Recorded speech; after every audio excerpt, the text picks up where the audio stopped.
Good morning guys at welcome back sa ating YouTube channel Virus Airsoft TV para sa isa na namang bagong video ng Usapang Airsoft. Wow naman!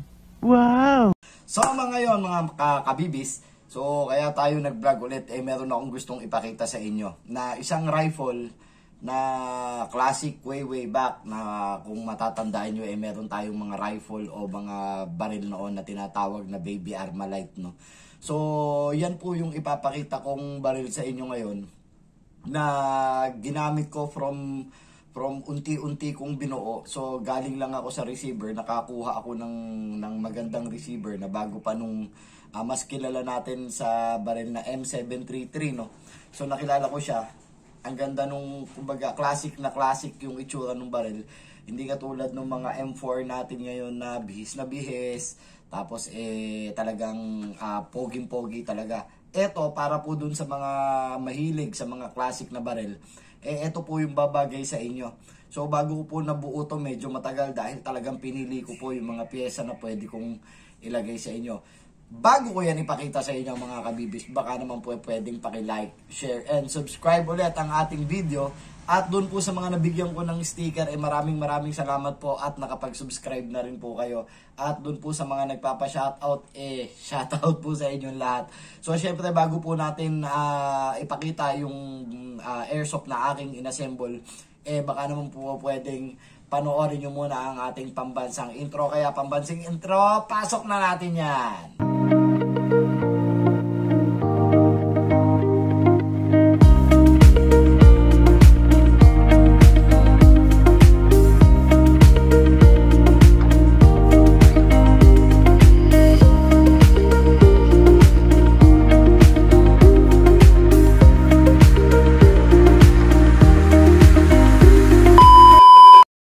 So yun mga kabibis, maraming salamat sa panonood nyo sa ating pambansang intro. So wala na tayong paligoy-ligoy pa. Tarihan nyo! Pa hinihintay natin, ipapakita ko na po sa inyo yung ating inassemble na M733 or mas kilala bilang Baby Armalite. So eto na po siya mga kabibis. Sana. Diba? Hindi po siya ganun kahaba. So, pagkatapos po nung kanyang front na handguard, maiksi na lang po, hindi po katulad ng ibang mga M4, lampasan po talaga yan. So, eto mga kabibis, kung mapapansin nyo, kita nyo pa yung mga old markings ng nito, no? So, ayan po yung, ito po, medyo niliha-liha po para magmukhang may battle scars ng konti. Para talagang parang totoong baril siya, no? Pero other than that, ito po yung receiver na sinasabi ko. Metal po ito, no? So metal siya, may sticker pa nga po siya. Hindi pa po ito nafi-film. Hindi pa po nagagamit to sa bakbakan. So ito po yung unit na to, napaka-fresh pa. So ayan po yung original niya din kanyang, kung tawagin natin, LE na bat. Ito po yung mga nakikita natin sa mga tropang police, no, na mga dati nilang issue. So ito po yung kanilang mga ginagamit. So ayan po yung exterior. Kung mapapansin nyo, lahat po yan, ultimo markings po niyan, napaka-fresh po. So ang tawag po nila dito is Scar 15 sa US at sa atin po Baby Armalite. So lahat po yan siya, sir, mga idol, mga kabibis, working po. Pati po yung kanyang handguard, napaka-fresh po niyan. So kung mapapansin nyo, fresh, may mga konting tama siguro due to aking mga pag-aalaga.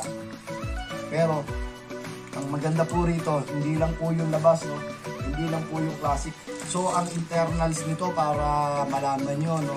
Bago ko po ito binuo, talagang medyo madugo. Unti-unti ko talagang hinanap yung mga parts na para sa kanya na gusto ko, para at least kung magiging personal na gamit ko siya, talagang gusto ko yummy yung loob at busog na busog yung internals niya. So kung isa-isahin natin mga kabibis, ang laman po nito naka-reinforced gearbox na po ito, no? So yung gearbox niya, syempre mas di hamak na matibay kaysa din sa mga stock na gearbox na nabibili natin sa market ngayon. Tapos kinabitan ko po siya ng aluminum na double O-ring na cylinder head.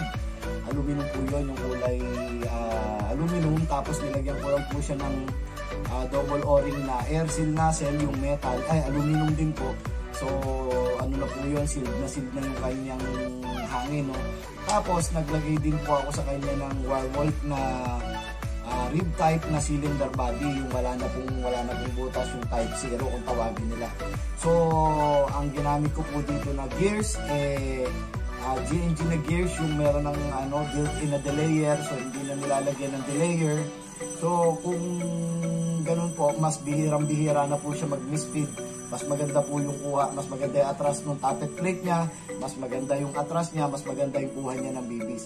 So ang half chamber po nito is tawag nito stock na JG na half chamber. Tapos po tawag nito meron pa po tayong kinabit na ENC na half rubber, no, yung ginamitan po natin ng TU na Max 65 na half rubber, yung hindi po sobrang kunat. So itong iksi ng baril na to naputok po ito ng mga around 470 to 480 FPS. Ang ginamit po natin dito, since kaya naman yung gearbox, gumamit po tayo ng M145 na spring dahil yung gearbox po natin ay matibay, kaya okay lang na mag 145. At lastly, nilagyan po natin to ng GNG na high torque na motor. So yung motor niya po is GNG.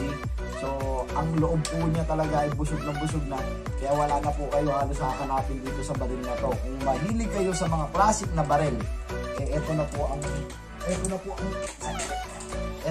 bagay na bagay sa inyo. So makikita nyo, lahat po yung working. So maganda po yung baril. Tapos wala pong napaka minimal ng scratches na. So kung tititigan nyo po yan, wala po yung mga kasabit-sabit o walang mga kakayod-kayod. So pati po yung bat niya, mapapansin nyo, talagang na-preserve po siya ng maayos. Pero ito po medyo may gas-gas ng konti, syempre siguro kato po po. Pero ito po, ako na po ang gumasgas nito kasi mas gusto ko po talaga yung ang datingan niya ibakal at medyo totoo. So pati po yung swivel niya, no, meron na rin po tayo mga gas-gas dyan dahil medyo kinayod-kayod po natin ang lihayan para makita natin. So yung loob po niya, yung labas po ng receiver, kahit po kaunti, wala po halos tama. Kabilaan po yan. Kung mapapansin niyo, wala pong halos katama-tama niya. So markings po niyan, talagang engrave, okay na okay po. So kung papipiliin, syempre ako, dito tayo sa baby classic look. Head turner, hindi po ganun kapogi dahil hindi po ito bihis. Hindi po siya bihis na bihis, pero yung itsura niya lang itself, talagang apaka-pogi na. Hindi na kayo maghahanap ng gano'n. Kita nyo naman na itsura. So ang gagawin po natin para matitigan nyo na maayos itong video to, itong dial na to, itong airsoft na to, i-video ko to dito sa huling usapan natin para titigan nyo na lang po ng itsura. At kung may nagkaka-interest na makuha ito, try nyo i-message ako, baka sakaling magkasundo tayo. Kaya ito na po yung video mga kabibis, ipapakita ko na sa inyo para hindi na po kayo maghintay ng matagal.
mga kabibis, maraming salamat sa panonood ng ating video. So kung nagustuhan nyo tong video to mga kabibis, message lang po kayo dyan sa mag-comment lang po kayo dyan kung kursonada nyo tong rifle na to. Mag-comment lang po kayo dyan, bibigay ko po sa inyo yung FB account ko para mag-message po tayo. Kung makukursonadahan nyo, doon na po natin pag-usapan ang magiging deal natin kung sakasakaling gusto makursonadahan nyo to.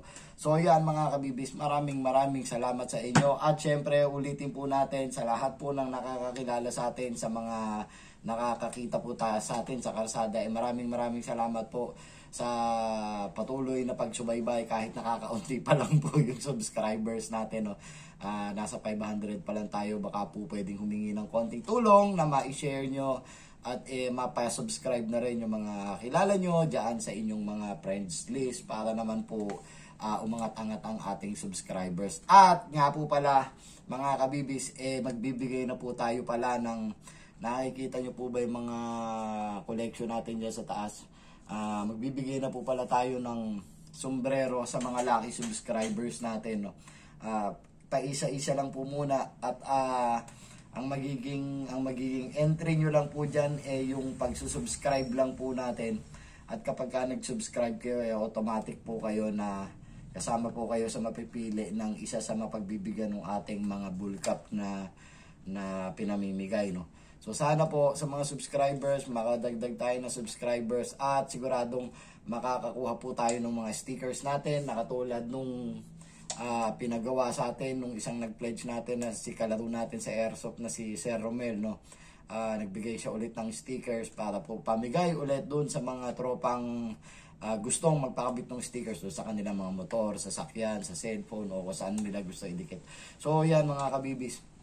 So pag nakita-kita tayo dyan, ako pa po mismo mag-aabot sa inyo ng stickers. At para po dun sa gustong sumali sa raffle sa sombrero, mag-comment lang po kayo dyan sa baba at sabihin nyo lang sa akin na nakapag-subscribe kayo. At sigurado isasama po natin yung pangalan nyo doon sa magiging raffle kung sino ang mananalo ng bull cup na Under Armour.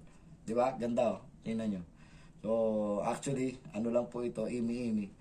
So, kahit pa paano po, may napapamigay na po tayo sa ating mga subscribers. So, hanggang sa muli mga kabibis, maraming salamat sa panonood ng ating video. At sana po kahit pa paano nagustuhan nyo dahil pa isa-isa lang po tayo nakabideo. Dahil kung mapapansin nyo po busy po tayo sa paggagawa dito. So, meron po tayong mga nire-repair na, ayun pa sa pader kung napapansin nyo. Ay, hindi pala kita. Ayan po, kung mapapansin nyo, yung mga yan, medyo nakapila po yan sa gawa, no? So, bihirang-bihira po tayo nakakagawa ng videos kasi po may mga pila po tayong airsoft na ginagawa. So, yan mga kabibis, as usual, muli nagpapasalamat na naman ako sa inyo dahil sa patuloy niyong pagsusuporta. Kaya hanggang sa muli, mga kabibis, ito pa ang inyong likod, Virus Airsoft TV para sa iyo. Bidyong ito. At sana mga kabibis, kung meron kayong mga gustong i-vlog, gusto nyo magpaturo ng repair sa airsoft, message nyo lang po yan para po maituro ko sa inyo, lalo na po dun sa mga malalayong lugar. Kaya hanggang sa muli, maraming salamat po.